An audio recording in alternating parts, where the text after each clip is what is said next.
money because we've been promised if we really showed our world what Uganda has, we can make a lot of money. Yes. And is this still the dream at UTB? Yes, it is. It is a big dream at UTB. We are uniquely positioned as a country beyond the the wildlife and all the nature sports that we have. We are very unique with our culture, which is something really that stands out for us as a country. Our hospitality, we've won several awards with that, as you may have seen. We're kind people. Very kind. We're very kind to ourselves and also to foreigners, which is it's not a common thing in many African countries. So it places us in a very unique position, and of course, in addition to all the beauty that we have in nature and wildlife. So we're still pushing that. Yeah. So you're just saying that is that when we say tourism, Uganda needs to stop thinking of a national park. No, there's a lot. There's a lot. Of course, our national parks. It's important actually also recognize that the biggest part of our tourist spots are nature. So the national parks are a big part of it, and we are gifted because you find that our national parks have rivers, they have lakes, they have waterfalls. So it's big nature based. But then we have other things as well. We have our Namugongo Shrine, which is the biggest shrine in Africa. Fortunately, this year we had over 4 million pilgrims coming to the country. And I'm told the number keeps growing with each year, so which means we're expecting more for 2019. Yes, we are. But I think especially in Namugongo, when you say that we've done a lot to prepare for such numbers. Yes, we have. So the more they grow, I guess the more we'll prepare. So you're here to talk to us about Miss Tourism Uganda. Yes. I was supposed to do it the other way around, but I think we can start with the fact that Miss Uganda is coming back today. Yes, she is. Yes. Big congratulations, sir.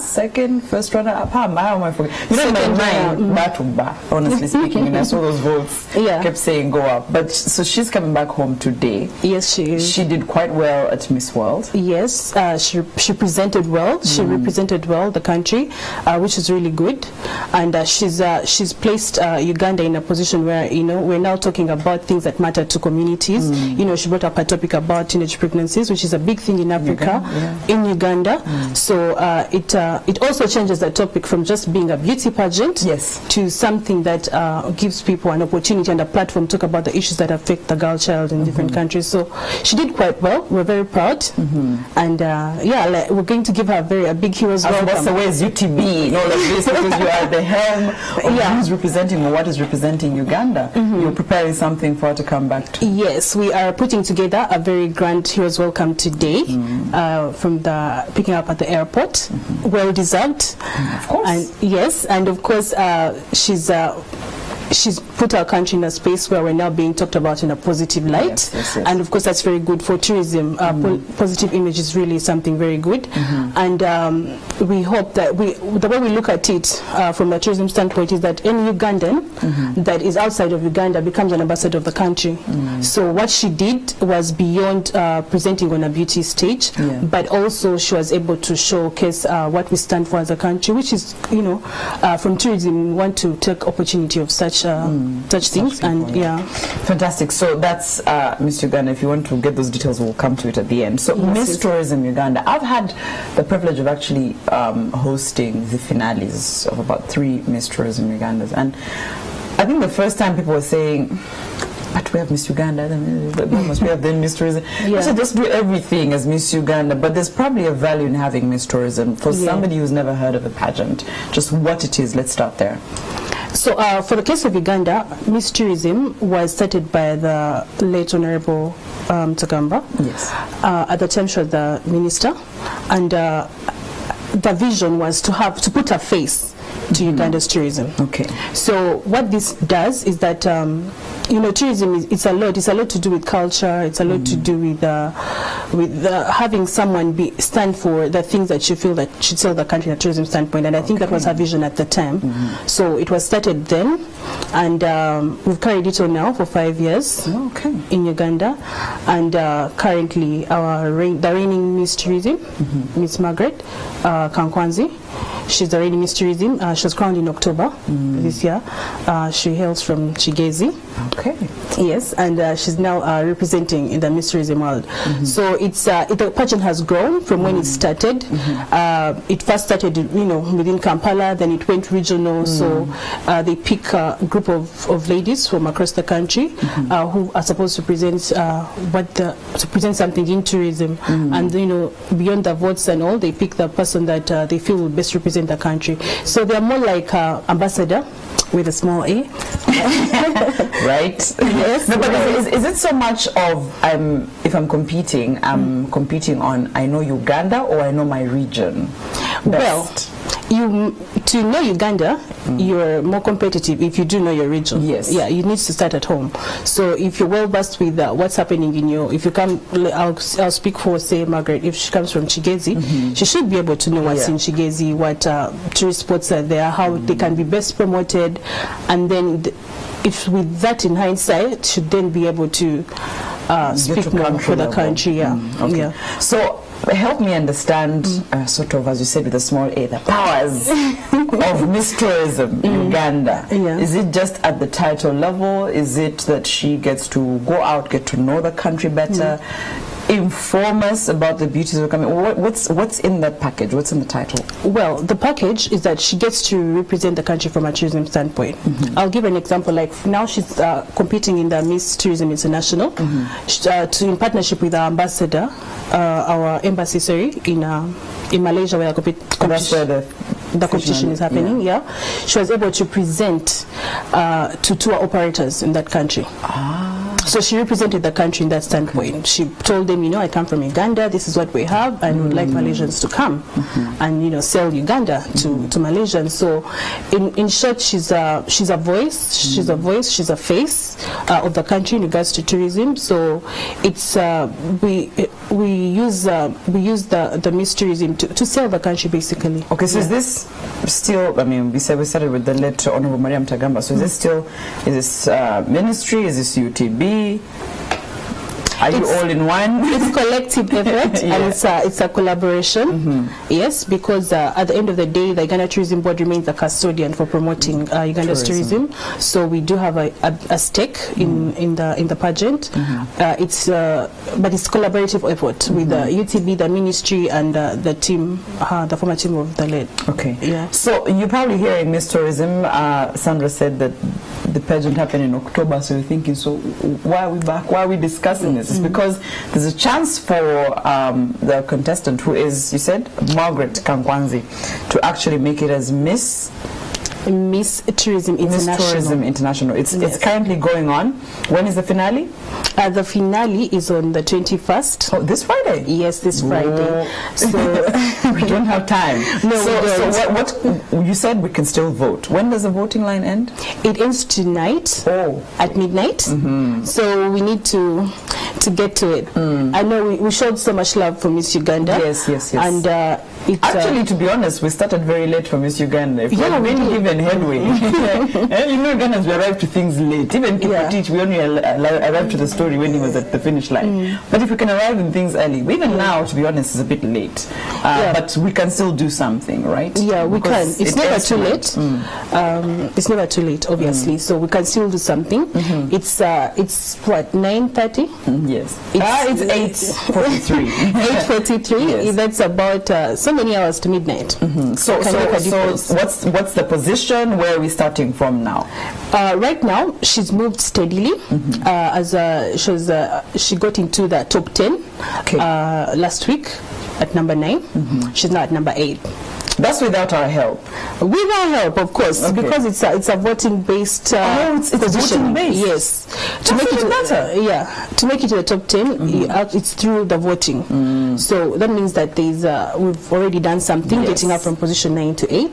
Now we're hoping we can get her to at least the top 3, or even she could take. So she's at number 8 as we speak. As we speak, yes. As we speak. So she's in the top 10. Her current position is number 8. What you were telling me within East Africa, there's also that competition. We compete on world level, then we come back to East Africa. So within East Africa, who's somewhere in there? Well, Kenya is shining in position number 4. We love our neighbors, but if all the Kenyans could also vote for us, it would make sense, because when we sell Uganda, we ideally sell you also. We say our neighbors. So how can we... East Africa, exactly. How can we get to vote? Just to, what's involved in the voting system? So the voting is done through an app, which can be downloaded on Google Play. It's called the One Smart Star app. Okay. You dial star 133 on the app, and then you look for Uganda, and that's how you vote. Okay, so it's to download the app, which is... It's called the One Smart Star app. One Smart Star? Yeah. And after I download the app?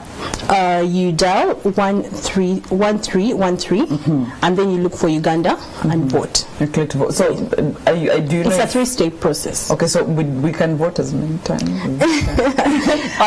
One person, one vote. I am guessing it is. The system is set up in such a way that you can only vote. You can only vote once for free. Yes. There you go. So the second vote is paid for. But not to worry. So can you pay for more than one extra vote? Yes, you can pay. There you go. You can also have money. Let's pay for more than one vote, because we said it's a vote-based contest, which means we can get her from number 8 to number 1.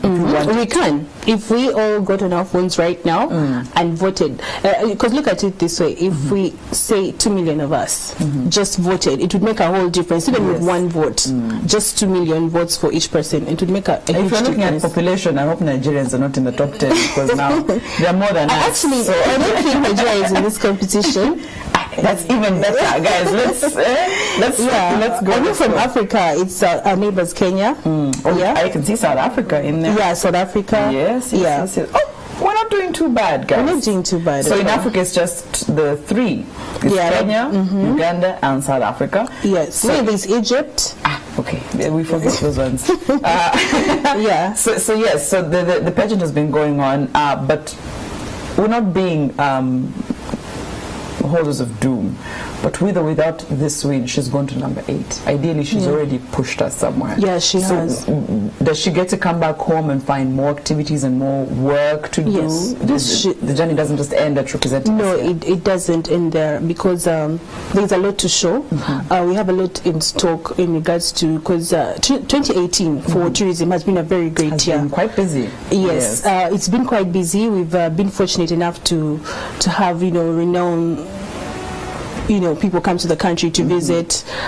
We've been voted so many times to be the best destination in the country, so we want to make that even better for 2019. So there's a lot of work to be done, and should be part of that, obviously.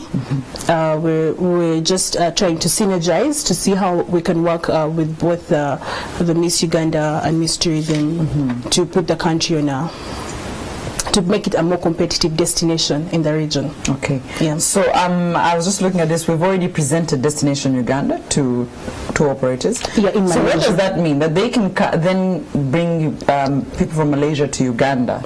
There's a reason to make Uganda a destination. Now, the way it works is that it starts with awareness. For someone to want to come to Uganda, they must know Uganda. They must know we exist. Yeah, they must know Uganda, where it's located, which airlines fly there, and all that. So it starts with awareness. So that's what we did. That's what we did. Fantastic. So first of all, you tell the tour operators, we're here in your country for this competition, and I'm from Uganda, very beautiful country in East Africa, and of course our biggest asset are our gorillas, which it's very we take it lightly here, but for people out there who don't have gorillas in their country, it's quite a unique experience to have a gorilla this up close.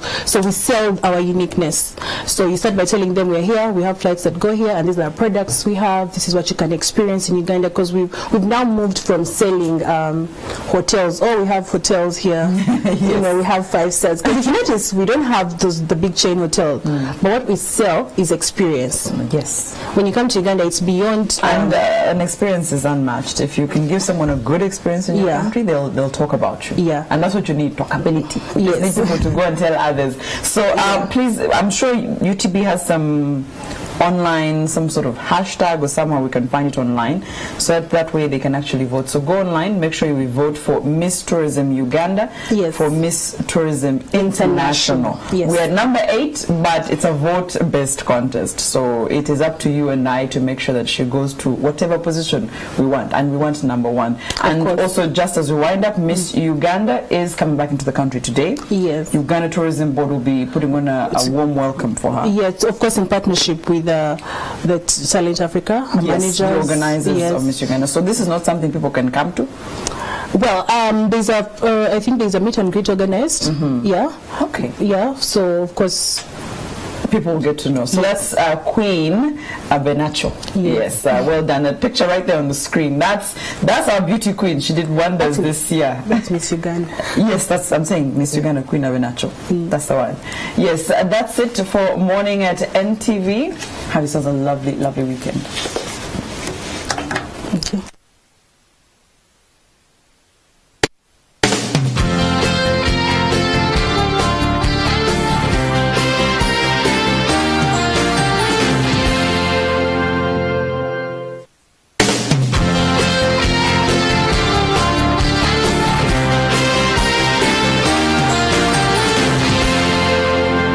Watching Morning at NTV.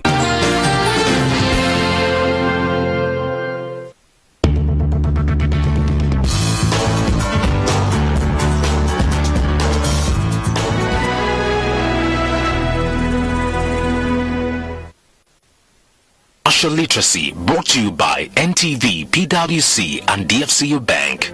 The analysis paralysis.